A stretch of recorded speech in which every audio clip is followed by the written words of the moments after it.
नमस्ते मित्रों, जय श्री राम सभी को।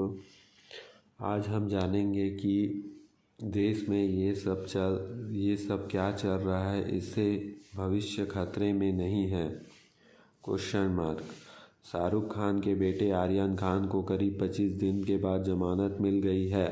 3 दिन की जिरह के बाद आर्यन खान के अलावा क्रूज ड्रग्स केस के 2 अन्य आरोपी अरबाज मर्चेंट और मुनमुन धमेचा को भी बॉम्बे हाई कोर्ट के जस्टिस नितिन सांबे ने जमानत देने का फैसला सुनाया।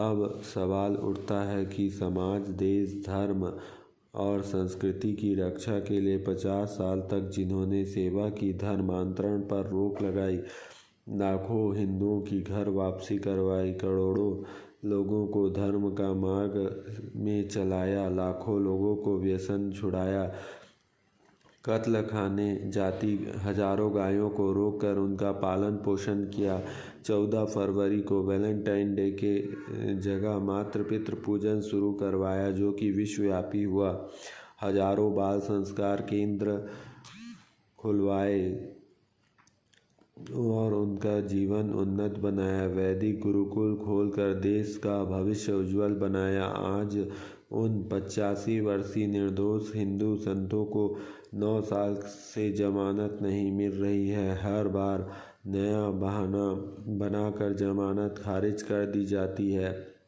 भारत की न्याय व्यवस्था ने केवल आर्यन खान को ही नहीं बल्कि सांसद, प्रिंस, कारोबारी, राजकुंद्रा, बलात्कार के आरोपी, सपा नेता गायत्री प्रजापति, ड्रग्स मामले के रिया चक्रवर्ती, करोड़ों रुपयों के घोटाले करने वाले लालू प्रसाद यादव, देश भर में कोरोना फैलाने वाले मौलाना साद को, देश के टुकड़े करने का नारा लगाने वाले अमर खालिद और कन्हैया कुमार को, यौन शोषण मामले के एक्टर पार्लवी पुरी, बलात्कार आरोपी बिसाफ फैक्रो व तरुण तेजपाल को जमानत दी है। कई गैर जमानती वारंट होने के बाद भी दिल्ली के इमाम बुखारी को आज तक पुलिस अरेस्ट नहीं कर पाया है। आपको बता दें कि संत सियासाराम बापू पर लड़की ने जिस समय छेड़छाड़ी का आरोप लगाया था उस समय वो अपने मित्र से कॉल पर बात कर रही थी। यह कॉल डिटेल से पता चला था और बापू आसाराम जी किसी कार्यक्रम में व्यस्त थे जहां 50 से 60 लोग भी थे। उन्होंने कोर्ट में गवाही भी दी है, फोटो भी दिए हैं, लड़की का कॉल डिटेल भी दिया गया है। बता दें कि आरोपी लगाने वाली लड़की ने रेप का आरोप नहीं लगाया है बल्कि लिखवाया है कि मेरे साथ छेड़छाड़ हुई है। लेकिन मेडिकल रिपोर्ट जो कि दिल्ली के हॉस्पिटल में किया था, लड़की की मेडिकल रिपोर्ट में टच भी नहीं किया गया है ऐसा बताया है। इसमें साफ साफ लिखा है नो पेनिट्रेशन, नो और हाइमन इम्पैक्ट बताया लड़की का और नो इम्पैक्ट, ये सब चीज़ें हैं।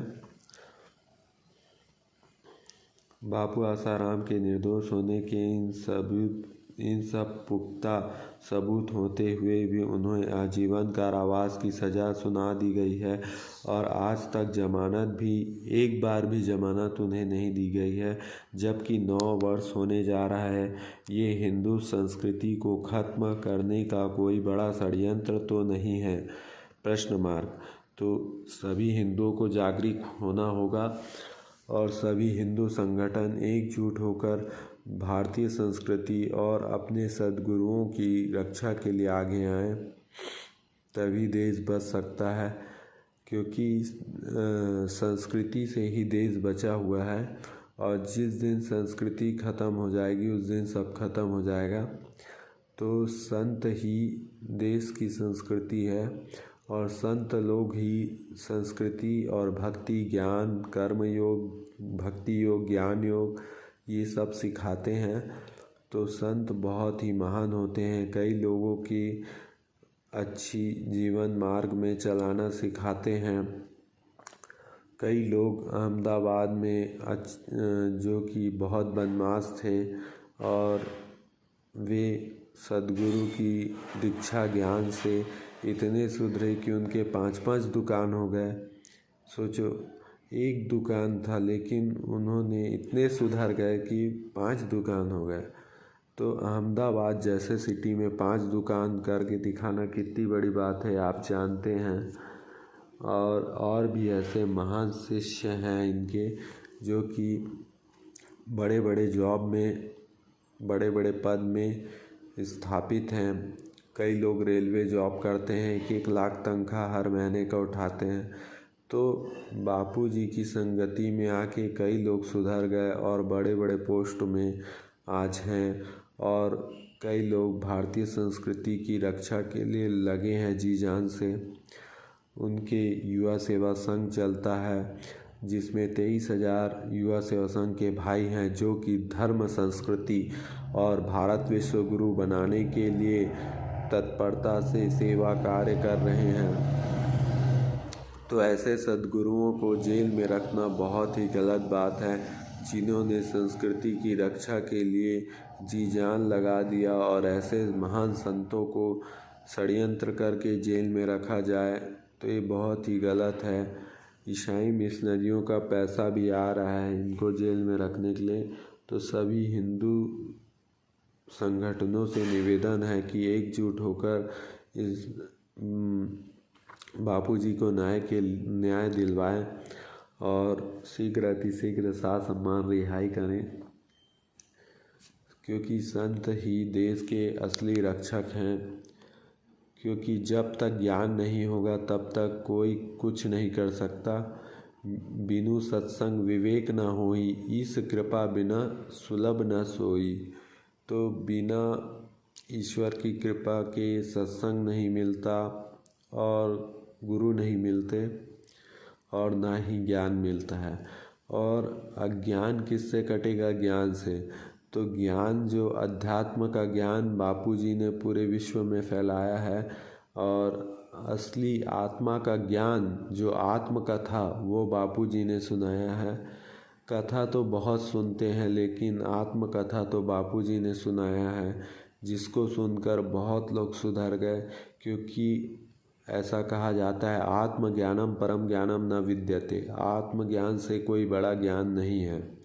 तो ऐसा ब्रह्म ज्ञान भी उन्होंने फ्री में दिया है और लोगों को दीक्षा भी फ्री में दिया है। जय श्री राम।